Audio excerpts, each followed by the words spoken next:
ആത്മാവ് നിറഞ്ഞ് സഞ്ചരിക്കുന്ന ഓരോ വ്യക്തികളും ഞാൻ ആത്മാവിൽ കൃത്യമായിട്ട് പറയുന്നു, പരിശുദ്ധാത്മാവ് എന്നോട് പറയുന്നത് പോലെ പറയുന്നു. ആത്മനിറവിൽ ആരൊക്കെ സഞ്ചരിക്കുന്നോ അവരുടെ ജീവിതം ബ്ലെസ്സിങ് ആയിക്കൊണ്ടിരിക്കും. ഹല്ലേലൂയ. ആമേൻ. ഞാൻ നേരത്തെ പറഞ്ഞ പോലെ മണ്ണിലെ പിടിവിട്ട് ആകാശത്തിനും ഭൂമിക്ക് ഇടയിലുള്ള ഈ നിൽപ്പ് വിട്ടിട്ട് മറ്റൊരു മണ്ഡലത്തിലേക്ക് ആര് കയറുന്നോ അവരുടെ ജീവിതം ഈ കാലഘട്ടത്തിൽ ശുഭകരമായി മാറ്റിക്കൊണ്ടേയിരിക്കും. ഹല്ലേലൂയ.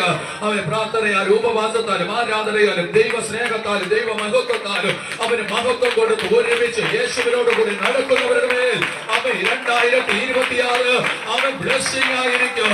ഒരു കഷ്ടതയുടെ വീട് നീ കാണത്തില്ല, ഒരു കഷ്ടതയുടെ ജീവിതം നീ അനുഭവിക്കുന്നില്ല.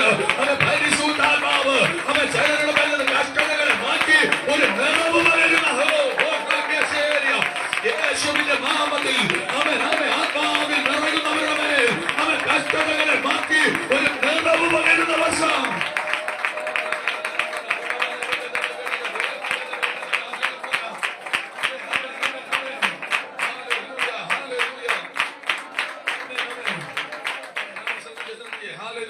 ഒരു പുതിയൊരു തുടക്കം വരുന്ന കാലഘട്ടം. ഇതുവരെ സംഭവിച്ചിട്ടില്ലാത്തതൊന്നും സംഭവിച്ചവിടെ. പുതിയ ഒരു തുടക്കം ശിഷ്യന്മാരുടെ അല്ലെങ്കിൽ അപ്പസ്തോലന്മാരുടെ ജീവിതത്തിൽ അവിടെ സംഭവിക്കുകയാണ്. ആ പുതിയ തുടക്കം ഇതായിരുന്നു. ഇതുവരെ സംഭവിച്ചിട്ടില്ലാത്തതൊന്നും അവരുടെ മേൽ സംഭവിച്ചു. ആ സംഭവത്തിനനന്തരം അവരുടെ ജീവിതത്തിന്റെ ശൈലികൾ മാറാൻ തുടങ്ങി.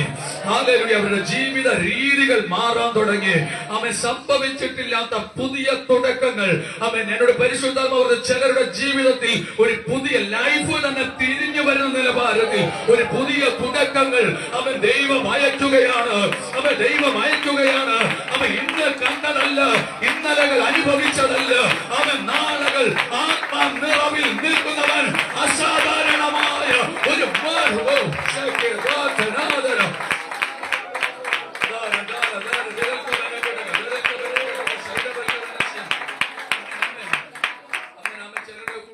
എനിക്കറിയാം കേട്ടോ, ചിലരുടെ മേലൊക്കെ പരിശുദ്ധാത്മാവ് ഇറങ്ങി അങ്ങ് നിൽക്കും. സ്ഥിരതാമസം പോലെ നിൽക്കും. ഹല്ലേലൂയ. ഈ യോഹന്നാന്റെ സുവിശേഷം 2-ാം അധ്യായത്തിൽ അതൊരു വാക്യം കിടപ്പുണ്ട്. അതിന്റെ അകത്ത് ഇങ്ങനെയായിരുന്നു, ആലയത്തിനകത്ത് നിന്ന് വിൽക്കുന്നവരെ കൊള്ളുന്നവരെ പൊൻപാണികക്കാരെ എല്ലാത്തിനും അങ്ങ് പുറത്താക്കിയപ്പോൾ അതിന്റെ അകത്തൊരു ബ്ലെസ്സിങ് നടന്നു. 2026 നമ്മുടെ ഹൃദയങ്ങൾ നെഗറ്റീവ് ഒന്നും ചിന്തിക്കരുത്. ആത്മാവിൽ നിറഞ്ഞു നിന്ന് ദൈവത്തോട് കൂടെ നടന്ന് ആ മഹത്വങ്ങളെ സ്വീകരിക്കുന്നവരായിരിക്കണം. ഓരോ വഴികളിലും ഓരോ ദിവസത്തിലും ദൈവത്തിന് എന്ത് ലഭിക്കും തിരിച്ചു ദൈവത്തിന് എനിക്ക് എന്ത് കൊടുക്കാൻ പറ്റും എന്ന് നോക്കിക്കൊണ്ടിരിക്കുന്നവരായിരിക്കും. ആമേൻ. മനസ്സിലായില്ല? ഹല്ലേലൂയ. ആമേൻ. മക്കൾ, ദൈവം നമുക്ക് തരാൻ ആഗ്രഹിക്കുന്നത് എന്താണ് അതിന് നമ്മൾ തേടി പിടിക്കണം. ഇനി തിരിച്ച് എനിക്ക് ദൈവത്തിന് എന്ത് കൊടുക്കാൻ പറ്റുമോ അത് ഞാൻ കൊടുത്തുകൊണ്ടിരിക്കണം. ആമേൻ. ഹല്ലേലൂയ. ആമേൻ. ദൈവ സങ്കീർത്തനകാരൻ പറഞ്ഞത്, എനിക്ക് പകരം വെക്കാൻ ഒന്നുമില്ല, എന്റെ ഹൃദയം എന്ന പാനപാത്രം എടുത്ത് ഞാൻ യഹോവയ്ക്ക് സ്തോത്രം ചെയ്യും. അപ്പോൾ ആ സ്തോത്രങ്ങൾ എന്റെ അന്തരത്തിൽ നിന്ന് പുറപ്പെട്ടുകൊണ്ടേയിരിക്കണം. ആവശ്യമില്ലാതെ സംസാരിച്ച് നേരം പോക്കരുത്. നമ്മുടെ മുമ്പ് സമയമില്ല. അനുഗ്രഹത്തിന്റെ കലവറകൾ തുറക്കണോ? പാഴ്വാക്കുകളെ ഉപേക്ഷിക്കുക. പാഴ് ശൂന്യമായ ദേശത്തെ നോക്കി ഇതൊരു അനുഗ്രഹമാണെന്ന് പറയുക. നിന്റെ വീടൊരു അനുഗ്രഹമാണെന്ന് പറയുക. നിന്റെ ലൈഫ് ഒരു അനുഗ്രഹമാണെന്ന് പറയുക. നിന്റെ ജീവിതം ഒരു അനുഗ്രഹമാണെന്ന് പറയുക. നശിച്ച കാലം കഴിഞ്ഞു. കഷ്ടതയുടെ കാലം കഴിഞ്ഞു. മരുഭൂമിയുടെ കാലം കഴിഞ്ഞു. ഇത് അടുത്തൊരു പ്രസാദത്തിന്റെ കാലം.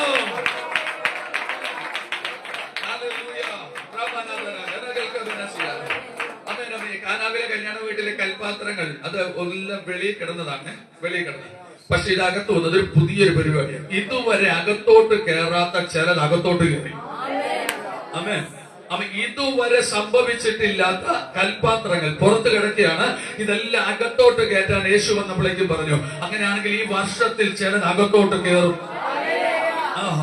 അകത്തോട്ട് കയറുക മാത്രമല്ല, കേറുന്നത് നിറയും. കേറുന്ന നിറയല്ല, അത് നിറഞ്ഞതിനെ പകരാൻ വായ്പ വാങ്ങാനല്ല, നീ കൊടുപ്പാൻ, നീ ശക്തിയുള്ളവരായി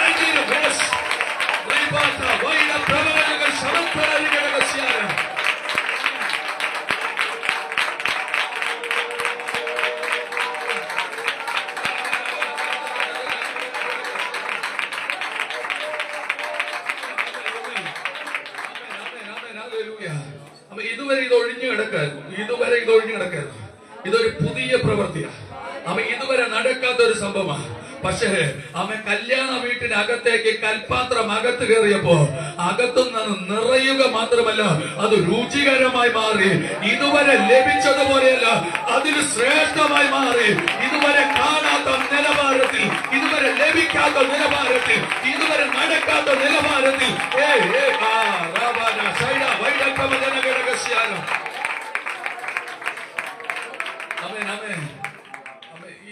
ഇനി ഒരു കാര്യം പറയാം, ഞാനൊരു കാര്യം പറയാം. വിശ്വസിച്ചെടുത്തിട്ട് ഇതിന്റെ മനസ്സിലെ ചിന്തയാണ് കേട്ടോ, ചിന്തയാണ്.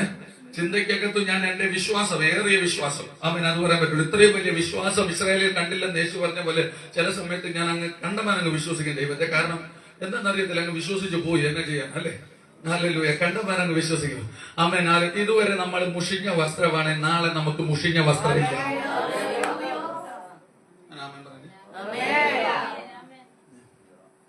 ഇതുവരെ നമുക്ക് ഇച്ചിരി മോശമായ വീടാണെങ്കിൽ നാളെ ആ വീട് ഇല്ല. ആരും ആമേൻ പറഞ്ഞില്ല. മക്കളെ വേണ്ടവർ ഇതിനൊക്കെ ചാടി പിടിച്ചോണം. ഞാനൊരു വിശ്വാസ വാക്ക് വിടുന്നത് ഇത് വ്രതമായിട്ട് വരത്തില്ല. എന്റെ ദൈവ ശബ്ദം പുറത്തോട്ട് വരുന്നത് അത് വൃഥാവാകത്തില്ല.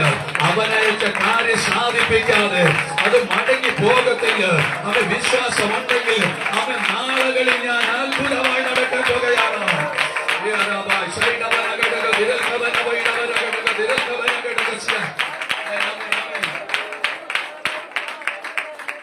ഈ കൽമാത്രത്തിന്റെ പ്രത്യേകത, ഇതുവരെ കാലുകളിലുള്ള വെള്ളം മാത്രമേ കിട്ടൂലായിരുന്നു. പക്ഷെ ഇപ്പോ ഇത് രുചി വരുത്തുന്ന, ആനന്ദം പകരുന്ന ഒരു വീഞ്ഞുപാത്രമായി മാറി. ആമേൻ ആമേൻ. ഇതുവരെ എല്ലാരും വന്നിട്ട് കാല് കഴിയിട്ടങ്ങ് പോകും, അത്രേ കൊള്ളത്തുള്ളൂ. മക്കളെ, നരയാണിയോളല്ല, അത് മുട്ടോളാവും, അത് അരയോളം വരും. പിന്നെയോ നീന്തിയിട്ടല്ലാതെ കടപ്പാൻ വകയാത്തൊരു നദിയിലേക്ക് കയറുമെന്ന ബൈബിള് പറയുന്നേ.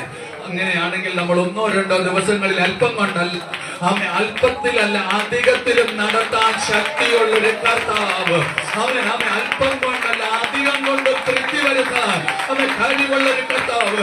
ആ കർത്താവ് ഇന്ന് രാത്രി ഞാൻ വിളിച്ചു പറയുന്നത്, നമ്മുടെ ഇല്ലായ്മയ്ക്കകത്തു നിന്ന് ഉള്ളതുപോലെ വിളിച്ചു വരുത്തുവാൻ കഴിയുന്ന എന്റെ യേശു കർത്താവ് പച്ചവെള്ളത്തെ വീഞ്ഞാക്കി രുചികരമാക്കി മാറ്റിയെങ്കിൽ ഇന്ന് രാത്രി ഈ പ്രഭാതത്തിൽ ഞാൻ ആത്മാവിൽ ദൂത് പറയുന്നു, ഏതൊക്കെ പച്ചവെള്ളം പോലെയുള്ള ചെലവിനെ രുചികരമായ വീഞ്ഞാക്കി.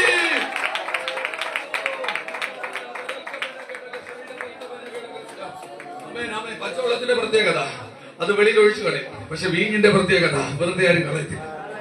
ആമേൻ ആമേൻ. അപ്പോൾ അങ്ങനെയാണെങ്കിൽ ആർക്കും വേണ്ടാത്ത ചിലതിനെയൊക്കെ ആരൊക്കെ ചേർത്ത് പിടിക്കും മക്കളെ. ആർക്കും വേണ്ടാത്ത ചിലതിനെ, പുറത്തള്ളപ്പെട്ട ചിലതിനെ, ത്യജിച്ചു കളഞ്ഞ ചിലതിനെ, ഒന്നിനും കൊള്ളാത്തില്ല എന്ന് പറഞ്ഞ് ഒഴിവാക്കിയ ചിലതിനെ, മകനെ നിന്നെ കൊണ്ട് എനിക്കൊരു ആവശ്യമുണ്ട് എന്ന് പറയുന്ന നിലവാരത്തിൽ യേശു കർത്താവ് അത്ഭുതങ്ങളെ ചെയ്യുന്നു.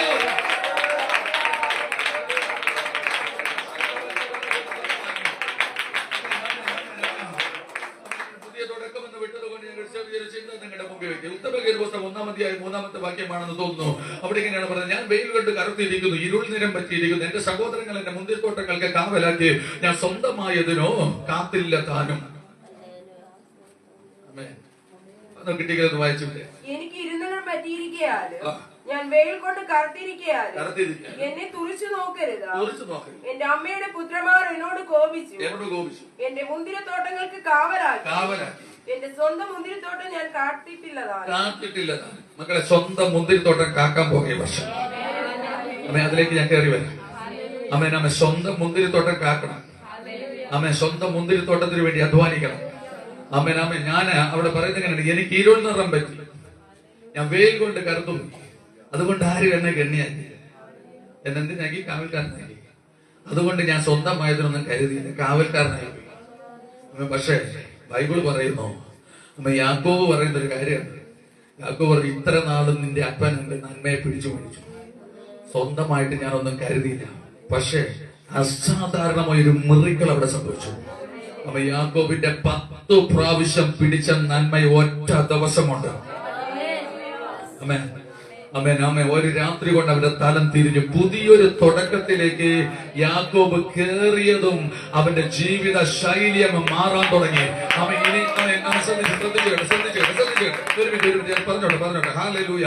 അവൻ ഈ 10 പ്രാവശ്യം പിടിച്ചു വെച്ച നന്മ അവനെല്ലാം തീർന്നു. 10 പ്രാവശ്യം പിടിച്ചു വെച്ചു. അപ്പോൾ എന്താ ചിന്ത? അവൻ ഒരു 10 ലക്ഷം രൂപ 10 പ്രാവശ്യം പിടിച്ചു വെച്ചു. അപ്പൊ 1 കോടി രൂപ പിടിച്ചു വെച്ചു. ഈ 1 കോടി രൂപ ഒന്നിച്ച് അവൻ ഉണ്ടാക്കിക്കൊണ്ട് പുറത്തു പോകും. അവൻ പറഞ്ഞില്ല. അവൻ പക്ഷെ അതിനൊരു പുതിയൊരു തുടക്കം വരുന്നവരെ. അവൻ ഇതുവരത്തെ തുടക്കം പോലെ ആയിരുന്നില്ല. ഇതുവരെ യാക്കോബ് ലാബാന്റെ ആടുകളെ മേയിച്ചു, അവൻ അതിനുവേണ്ടി പരിപാലിച്ചു, അതിനെ വഴി നടത്തി, ഒന്നുപോലും ദുഷ്ടം പിടിച്ചില്ല, കാലുവെക്കുന്നിട എല്ലാം അനുഗ്രഹമായിരുന്നു, ഒക്കെ ശരിയാണ്. പക്ഷേ അവൻ ഇപ്പോഴാണ് യാക്കോബിന് ബോധം തിരിഞ്ഞത്. അവൻ ഞാൻ ഇനി ഇങ്ങനെ ഇരുന്ന പറ്റില്ല, ഒരു പുതിയൊരു തുടക്കം എനിക്ക് വേണം. ആ പുതിയൊരു തുടക്കത്തിലേക്ക് കയറിയതും യാക്കോബ് അനുഗ്രഹിക്കപ്പെട്ടു. അങ്ങനെയാണ് ഈ പുതുവർഷത്തിൽ പുതിയ തുടക്കത്തിലേക്ക് കയറുന്നവർക്ക് ഞാൻ സ്തോത്രം ചെയ്യുകയാണ്. അവൻ ഈ പുതുവർഷം പുതിയ തുടക്കത്തിൽ കയറുമ്പോ അവൻ നിന്റെ ജീവിതം അനുഗ്രഹിക്കപ്പെടാൻ പോകുന്നു. അവൻ നിന്റെ ബിസിനസ് മേഖല, നന്മയുടെ മേഖല ഇതൊരു ബ്ലെസ്സിംഗ് ആയി മാറാൻ പോകുകയാണ്. അവൻ തകർക്കുവാൻ അവൻ അനുവദിക്കുന്നില്ല. ഇതുവരെ ലാബാൻ പിടിച്ചു വെച്ചതിനെ അവൻ ഇനി മേലാൽ പിടിച്ചു വെക്കാറ് എന്റെ യേശു കർത്താവ് അവൻ നമ്മുടെ കരങ്ങളിൽ തരുകയാണ്. അതുകൊണ്ട് നമ്മൾ എന്തോ ചിന്തിക്കണം അറിയാവോ? അപ്പൊ ഇതുവരെ വെയിൽ കൊണ്ട് കറുത്തു എന്നുള്ള പരാജയമൊക്കെ നിർത്തണം. യാക്കോബ് കറുത്ത് കാണുമല്ലോ, കാരണം മരുഭൂമിയിലല്ലേ ആട് മേയിച്ച്, ഇല്ലേ? ക്ഷീണിച്ചു പോയി കാണുമല്ലോ, മരുഭൂമിയിലല്ലേ ആട് മേയ്ക്കുന്നേ. അവൻ മറ്റുള്ളവർക്ക് വേണ്ടി കഷ്ടപ്പെടുകയല്ലേ, എല്ലാം കഷ്ടപ്പെട്ടെല്ലാം ഇങ്ങനെ ഇരുന്നപ്പോ യാക്കോബിന്റെ ഒരു ചിന്ത, ഇത്ര നാള് ഞാൻ കഷ്ടപ്പെട്ടതൊക്കെ വെറുതെ ആയിപ്പോയി. മക്കളെ, ഞാനൊരു കാര്യം പറയാം, ഇതിനകത്തൊരു ദൂതുണ്ട് കേട്ടോ.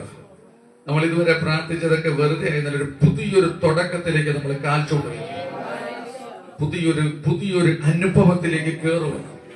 പിശാചിന് ഇനി വിട്ടുകൊടുക്കത്തില്ല.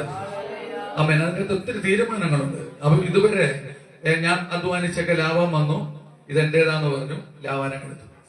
പക്ഷെ അടുത്ത് യാക്കോബ് ഒരു തീരുമാനം എടുത്തു, പുള്ളിയും മറുകൊള്ളതൊക്കെ എനിക്ക് ഒരു തീരുമാനം. അപ്പൊ ലാഭം നോക്കിയപ്പോ പറഞ്ഞു, ശരി നടക്കട്ടെ, അവിടെ ഒന്നുമില്ല, കുറച്ചേ ഉള്ളൂ, എണ്ണി നോക്കിയാൽ കുറച്ചേ കാണത്തുള്ളൂ. പക്ഷെ യാക്കോബിന്റെ ദൈവം പറഞ്ഞൊരു വാഗ്ദത്തം ഉണ്ടായിരുന്നു. ആ വാഗ്ദത്തം നിറവേറുന്ന സമയം അതായിരുന്നു. ആ സമയത്ത് ആടുകൾ ചെനയൊക്കെ വരുമ്പോ അമ്മൻ കൊമ്പിന്റെ തോലുരിച്ച് വെള്ളം കുടിക്കും പാത്തിയിൽ വെച്ചിട്ട് ഇത് കണ്ടോണ്ട് വെള്ളം കുടിക്കുകയും ആടുകൾ ചെനയൊക്കെ ചെയ്തപ്പോ അവര് ലാബാൻ ഉണ്ടായിരുന്നതിനെ കട്ടി ഇരട്ടിയായി പുറപ്പെട്ടു വന്നു. ആമേൻ. നമുക്ക് ഇന്ന് രാത്രി ആ പുതിയൊരു തുടക്കത്തിലേക്ക് നമ്മുടെ ഹൃദയത്തെ ചലിപ്പിക്കാൻ പറ്റുമോ? അമ്മ ദൈവത്തിന്റെ അത്ഭുതത്തെ കണ്ണുകൾ കൊണ്ടൊന്ന് കാണാൻ പറ്റുമോ? അമ്മ എന്റെ ജീവിതത്തിൽ ഞാൻ ചെയ്യേണ്ടത് ഞാൻ ചെയ്യുമ്പോൾ ദൈവം അത് അനുഗ്രഹമാക്കുമെന്നൊരു ഉറപ്പുണ്ടോ? അമ്മ അങ്ങനെയാണെങ്കിൽ നിങ്ങൾ തുടങ്ങുന്നതിനെ ദൈവം അവസാനിപ്പിക്കും. നിങ്ങൾ ആരംഭിക്കുക, ഞാൻ അവസാനിപ്പിക്കാമെന്ന് കർത്താവ് പറഞ്ഞ്. അങ്ങനെയാണെങ്കിൽ നിങ്ങളുടെ ലൈഫ് തന്നെ ഒരു വ്യത്യസ്തമാകുന്ന നിലവാരത്തിൽ ഒരു അനുഗ്രഹത്തിലേക്ക് അവൻ ദൈവം നിങ്ങളെ വഴി നടത്താൻ പോകുന്നു. ആമേൻ. ഹല്ലേലൂയ. ആമേൻ ആമേൻ. അനുഗ്രഹിക്കൂ, അനുഗ്രഹിക്കൂ. ഓക്കെ, സന്തോഷിക്കൂ, സന്തോഷിക്കും. അത്ഭുതമാകുവോ? അത്ഭുതമാകുക. അങ്ങനെയാണെങ്കിൽ നമ്മുടെ ദൈവം ഇനിമേൽ മുതലുള്ള ദിവസങ്ങളിൽ നമ്മൾ തീരുമാനമെടുക്കുന്ന തീരുമാനത്തിനകത്ത് ഉറച്ചു നിൽക്കുകയാണെങ്കിൽ, പരിശുദ്ധാത്മ നിറവിനകത്ത് നമ്മൾ നിറയുകയാണെങ്കിൽ, ആ നിറവിനകത്ത് നിങ്ങൾ പുറപ്പെടുമ്പോൾ നിങ്ങളുടെ ജീവിതം ഏറ്റവും അനുഗ്രഹമായിരിക്കും. ഹല്ലേലൂയ. ഏറ്റവും ബ്ലെസ്സിംഗ് ആയിരിക്കും. ഞാൻ ഒരിക്കൽ കൂടെ പറയുന്ന ആ വാക്ക് എനിക്ക് ഒന്നുകൂടെ പറയുന്നു. ഞാൻ എടുക്കേണ്ട വിഷയമല്ല അത്, പക്ഷെ ഒരു പുതിയ തുടക്കം ആമേൻ, അത് ദൈവം എനിക്ക് തന്നൊരു സന്ദേശമാണ്. പക്ഷെ ഈ അപ്പസ്തോല പ്രവൃത്തി, ആത്മനിറവ്, അത് നമ്മൾ വിട്ടുകളയരുത്. ആത്മനിറവിനകത്ത് നിറയുന്നവനെ ദൈവം ഉയർത്തും. അവന് ഈ തലത്ത് അടുത്തൊരു റേഞ്ച് അവൻ പിടിച്ചിരിക്കും. ആമേൻ. ഒരു ഉറപ്പിച്ചു പറയാം, നിങ്ങൾക്ക് ഇത് വിശ്വസിച്ചെടുക്കാം. നിങ്ങൾ ആത്മനിറവിൽ സഞ്ചരിക്കുകയാണെങ്കിൽ ഇതുവരെ കണ്ടതിന്റെ അപ്പുറത്തൊരു തലത്തിലേക്ക് നിങ്ങൾക്ക് കയറാൻ പറ്റും. ഒന്ന്. രണ്ടാമതൊരു കാര്യം ഞാൻ പറഞ്ഞുതരാം. പല കഷ്ടങ്ങളും വരും, പല രോഗങ്ങളും വരും ഈ ലോകത്തിൽ. പക്ഷേ അവൻ പ്രാർത്ഥിക്കുന്ന ആത്മനിറവുള്ളവനെ അത് തൊടുകയില്ല. ആമേൻ. അത് തൊടത്തില്ല. ഇതിലൊക്കെ ആമേൻ പറഞ്ഞ് ഏറ്റെടുത്തോണം. ഹല്ലേലൂയ. ഏത് രോഗം വന്നാലും നമ്മളെ തൊടാത്തതുപോലെ ദൈവത്തിന്റെ ആത്മാവ് നമ്മളെ നിർത്തട്ടെ. ഓരോ മക്കളെയും അത് നിറയ്ക്കട്ടെ. ആമേൻ. കഷ്ടങ്ങൾ സങ്കടങ്ങൾ നിങ്ങൾക്ക് പറയാനുണ്ടെങ്കിലും ആമേൻ, പക്ഷെ അതിനകത്തൊന്ന് എനിക്കൊന്നേ പറയാനുള്ളൂ, എന്നെ വിടിവിക്കുന്ന ഒരു ദൈവം നിങ്ങളുടെ കൂടെ നിൽക്കും. ആമേൻ. കഴിഞ്ഞ ദിവസം ഞാൻ പറഞ്ഞതുപോലെ പറയുന്നു, ആമേൻ, മോശയുടെ കൈ ഉയർന്നിട്ടുണ്ടെങ്കിൽ ആമേൻ യുദ്ധം ജയിച്ചിട്ടുണ്ട്, അമാലേക്ക് പരാജയപ്പെട്ടിട്ടുണ്ട്. അങ്ങനെയാണെങ്കിൽ ഇന്ന് രാത്രി വീണ്ടും ഞാൻ ആ പദം ഉപയോഗിക്കുകയാണ്. ആമേൻ. ചിലരുടെ ജീവിതത്തിനകത്ത് അമാലേക്കിനെ അശേഷം നിർമൂലമാക്കിയിട്ട് ആമേൻ വിജയത്തിന്റെ കൊടി ഉയർത്തുന്ന വർഷം ആമേൻ ഈ ദിവസങ്ങളായിരിക്കുന്നത്. ഓരോ ദിവസങ്ങളും ആമേൻ ആത്മാ നിറവിന്റെ ഫലങ്ങൾ ആമേൻ തന്റെ മക്കളുടെ മേൽ പകരുകയും ആത്മാ നിറവിൽ സഞ്ചരിക്കുകയും ആമേൻ പുതിയ തുടക്കങ്ങളിലേക്ക്. മോശയ്ക്ക് ഒരു കാലഘട്ടം വലിയ കുഴപ്പമില്ലാത്ത കാലഘട്ടം, ഒരു കാലഘട്ടം വലിയ കുഴപ്പം, ചെറുപ്പ കാലഘട്ടം 1 മുതൽ ഒരു 40 വർഷം അമ്മ അവിടെ കുഴപ്പമില്ലായിരുന്നു. അത് കഴിഞ്ഞിട്ട് ഒരു 40 വർഷത്തിന് ബുദ്ധിമുട്ടായിരുന്നു, മരുഭൂമിക്കായിരുന്നു. പക്ഷെ ഈ 40 വയസ്സിനിടയ്ക്ക് അവൻ തനിക്ക് എല്ലാവരും ഉണ്ടായിരുന്നു. അപ്പൊ എല്ലാവരും ഉണ്ടായിരുന്നപ്പോൾ വലിയ കുഴപ്പമൊന്നുമില്ലായിരുന്നു. സഹായിക്കാൻ ആളുണ്ടായിരുന്നു, കുഴപ്പമൊന്നുമില്ല. അമ്മേന്റെ ആരോഗ്യത്തിലെ ഭക്ഷണം, അവിടുത്തെ അഭ്യാസം, അവിടുത്തെ പിന്നെ പഠനം, ഇതെല്ലാം ഉണ്ടായിരുന്നു. പക്ഷെ അടുത്ത് മരുഭൂമിയിലൂടെ ഒരു യാത്ര ഉണ്ടായിരുന്നു. ഈ മരുഭൂമിയുടെ യാത്രയ്ക്കകത്തൊരു പുതിയൊരു തുടക്കം മോശയ്ക്ക്. എന്ന് വെച്ച് കഴിഞ്ഞാൽ ദൈവത്തിന്റെ പുറകിൽ, ദൈവത്തിന്റെ മഹത്വത്തിലേക്കൊന്ന് കയറി, ആ ദൈവത്തിന്റെ പർവ്വതത്തിലേക്കൊന്ന് കയറി. അവിടെ വെച്ച് മോശയുടെ തലം തിരിഞ്ഞു. ഒരു പുതിയൊരു തുടക്കം മോശയ്ക്ക് കിട്ടി, ഒരു പുതിയൊരു തുടക്കം കിട്ടി. ഇതുപോലെ ചിലരെ ചില സാഹചര്യത്തിൽ നിന്ന് പുതിയ തുടക്കത്തിലേക്ക് ദൈവം തിരിച്ചാണ്. ആമേൻ. അവിടെ പറയുന്നൊരു ഭാഗമുണ്ട്, മോശയെ എന്റെ ജനത്തിന്റെ കഷ്ടത ഞാൻ കണ്ടു. അപ്പൊ അർത്ഥം മോശയും ആ കൂട്ടത്തിലുള്ളതാണ്. മോശയുടെ കഷ്ടത കണ്ടു, മോശയെ ഞെരുക്കുന്ന ഞെരുക്കം കണ്ടു, അമ്മ വേദനയ്ക്കുന്ന എല്ലാ സാഹചര്യങ്ങളും ദൈവം കണ്ടു. ദൈവം അടുത്ത് പറയാണ്, ഞാൻ അവരെ കാനാൻ ദേശത്തേക്ക് കൊണ്ടുപോകും. ഹല്ലേലൂയ. എവിടെ? പാലും തേനും ഒഴുകുന്ന കാനാൻ ദേശത്തേക്ക്. അത് യോശുവയുടെ കാലത്ത് പിടിച്ചു. അമ്മ അങ്ങനെ ഇങ്ങനെ നിൽക്കുകയാണ്. എല്ലാം പുതിയ പുതിയ തുടക്കങ്ങളാണ്, എല്ലാം പുതിയ പുതിയ തുടക്കങ്ങളാണ്. അപ്പൊ ഇതിനകത്ത് ഒന്ന് ഞാൻ പറയുന്നു, ഈ പുതിയ തുടക്കത്തിലേക്ക് മോശ കയറുമ്പോ മരുഭൂമിയുടെ ഒരു കാലം കഴിഞ്ഞു. അമ്മ പറഞ്ഞില്ല, വിശ്വാസം ആർക്കും പോലെ. അമ്മ മരുഭൂമിയുടെ കാലം കഴിഞ്ഞു. അമ്മ മരുഭൂമിയിൽ നിന്ന് അവര് അടുത്തൊരു യാത്രയിലേക്ക് കയറുകയാണ്. ഇനി അടിമത്വത്തിന്റെ കാലം കഴിഞ്ഞു, 2 കഷ്ടതയുടെ കാലം കഴിഞ്ഞു. അമ്മ മറ്റൊരാളുടെ കീഴിൽ ഒതുങ്ങിയിരിക്കുന്ന കാലം കഴിഞ്ഞു. അടുത്ത് സ്വതന്ത്രമായി നടക്കുന്ന ഒരു കാലം. ആമേൻ. ഹല്ലേലൂയ. ആമേൻ. ഇതിന് ആമേൻ പറഞ്ഞേ പറ്റത്തുള്ളൂ. ഹല്ലേലൂയ. എനിക്ക് ആത്മാവിൽ കാണാൻ ചിലത് ആമേൻ കഷ്ടതയുടെ ആധിക്യത്തിനകത്ത്, പിശാചിന്റെ അടിമത്തത്തിനകത്ത് നിന്ന് ആമേൻ ചിലരെ പുറത്തു കൊണ്ടുവരുന്ന ഒരു സമയം. ആമേൻ കഷ്ടത കാരണം സഹിക്കാൻ വയ്യാത്ത ആമേൻ ശോധനയ്ക്കകത്ത് നിൽക്കുന്ന ആരൊക്കെയോ ആമേൻ പരിശുദ്ധാത്മാവ് എന്നോട് പറയുന്നു, ആമേൻ ഈ വർഷം അതിനകത്തുനിന്ന് അവരെ പുറത്തു കൊണ്ടുവരികയാണ്. ആമേൻ പുറത്തു കൊണ്ടുവരികയാണ്. അമ്മാവ് എന്നോട് പറയുന്നു, ആമേൻ ചിലരെ കഷ്ടതയുടെ തീച്ചൂളയ്ക്കകത്ത് നിന്ന് ആമേൻ ചിലരെ പുറത്തു കൊണ്ടുവന്ന് ആമേൻ മഹത്വത്തിൽ നടത്താൻ.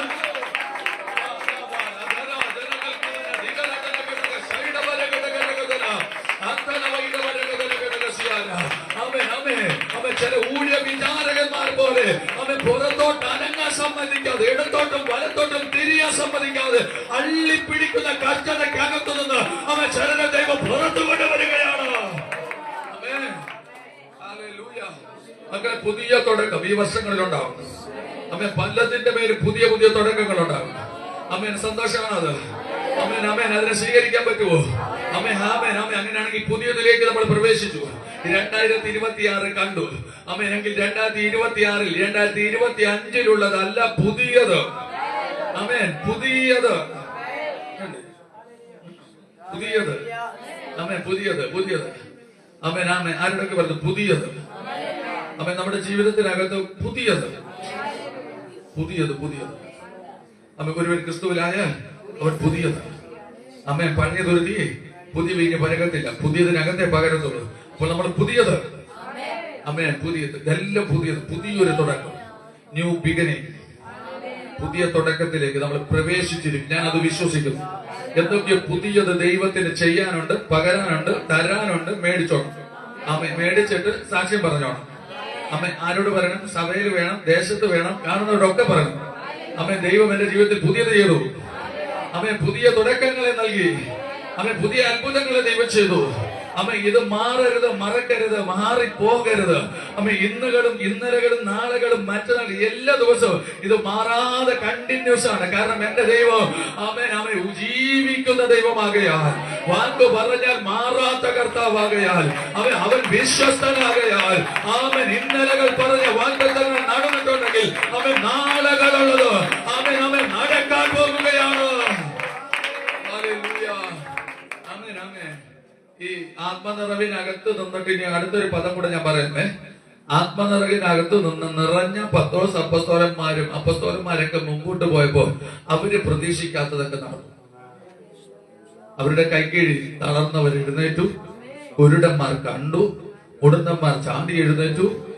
അവരുടെ നിഴല് തട്ടി രോഗികളൊക്കെ സൗഖ്യമായി. എന്റെ അർത്ഥം ഞാൻ ഇങ്ങനെ പറഞ്ഞു വിടുകയാണ്.